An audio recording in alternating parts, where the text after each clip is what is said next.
going on, you guys? It's DmitriusDmarcus, otherwise known as Tegan Smith. If you missed my first video, I would suggest going back and watching that first video about rebuilding my Focus ST. This will be episode 2. Got a lot of stuff planned today. Not sure how far we're gonna get, but hopefully we can get as far as we can by the end of the day. Hopefully it's a good day. Hopefully nothing breaks. Hopefully nothing bad happens. Hopefully I don't get a finger smash or nothing like that. Quick little recap for the ones that did not see episode 1. We have the bumper, radiator shroud, radiator, obviously the hood, intercooler. We have all that stuff off. We have a lot of the harness thrown out of the way so that way none of it's in the way. I do want to get the AC condenser out of the way so that way I can get the front crash bar out. And also another thing with these motors is that there's only 2 ways that you can obviously drop most motors. For this one, it's obviously down and then pulling it up. We're gonna try pulling it up because obviously dropping it down you need a lift and a powertrain jack. I don't have any of that. We are going to try and pull the motor with the transmission, so we're gonna have to disconnect a lot of the exhaust back here, probably the shift linkage. Let's get started by pulling this condenser out so that way that's not in the way of everything. All right, well, fast forward like 5 minutes later. I did end up getting it exploded on this side. That side, not yet. Loosening it so slowly. I just didn't want to record it because I didn't want to bore you guys. And it just now ended. There's Freon all over my front crash bar. Yeah, and I got it. Smells like helium. Alrighty, got the 2 lines disconnected. I am gonna put a Ziploc bag around that with a zip tie and make sure I do have the drip pan right there. I still need to wipe all that stuff up. So let's see if this works. I think I could just hose this down with water. No? I think I will. I kind of want to paint it anyways. I don't think I should get a TB Performance front grille. I think I could just keep this, but just spray paint it nice and cleaned up. I know it's got a lot of rust spots on it, but other than that, I don't think any of it got to like any of the lines for like the coolant. It didn't get any of the connectors or anything. No, we're good. Now we can take the front crash bar out. Got the harness completely dismantled from this side. There was just one here, one small little guy up in here. And then this should all stay out the way. I do got to disconnect the horn and then bring the harness up and around this way. So I think that should be easy.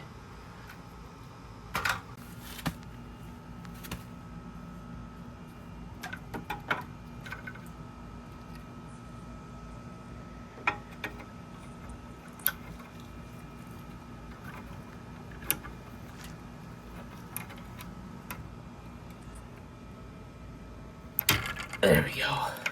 Got that one.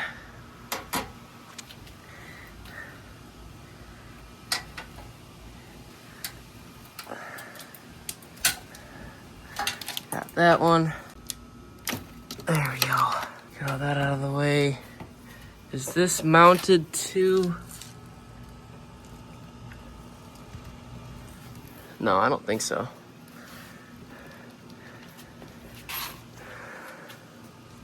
All right, so disconnected the horn, as you can see, and then before you take it out, you have to take the washer fluid reservoir out. It's just these 2 10mm bolts right here. One mounts right in here, and then the other one mounts right here as well. And then all you do is just take the pump out, the harness, and then you can store it wherever you want to store it. But now I think we should be able to get this front crash bar out.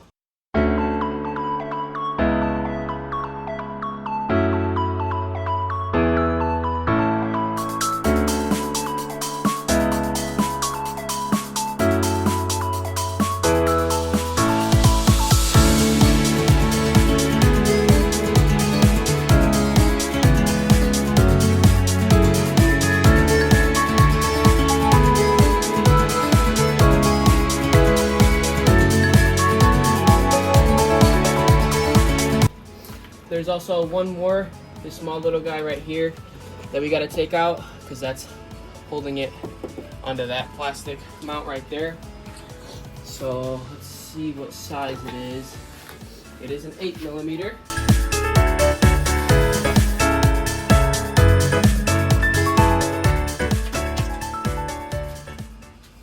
Look at that.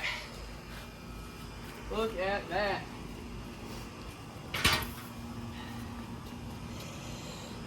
Ew. Nasty. Alright, got it all hosed down and cleaned up. Now there's no Freon in it behind any of the bends or anything like that. Everything is nice and clean, very shiny. Next is take the V-band clamp off from where the turbo is.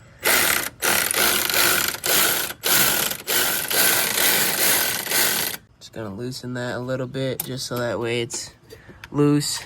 I'm gonna grab some pliers and get this off, and then the downpipe should be disconnected so that way we don't have to worry about the exhaust later in the future. And then the next thing we would have to do would be to jack the car up on the front end and disconnect the drive axles and suspension components, so that way we will be able to start the process of pulling the motor and the transmission. For some of y'all, it might have felt like 1 second. For me, it was a whole entire week. I had some stuff come up the last time I was recording this episode, but it's the next weekend now and I'm back at it. As you can see, I did take both the front wheels off, and I also got the V-band clamp off down here. As you can see, it's just sitting just right above this upstream O2 sensor. Downpipe is loose. It's not fully off yet, but we got that done. I think now we're gonna go ahead and take apart the suspension so we can get the drive axles out. First, we're gonna start with removing this caliper cover and then taking the caliper off, taking the rotor off, and then start with tearing into the suspension, taking the tie rod out, sway bar link, lower control arm, and hopefully we can get this sucker out.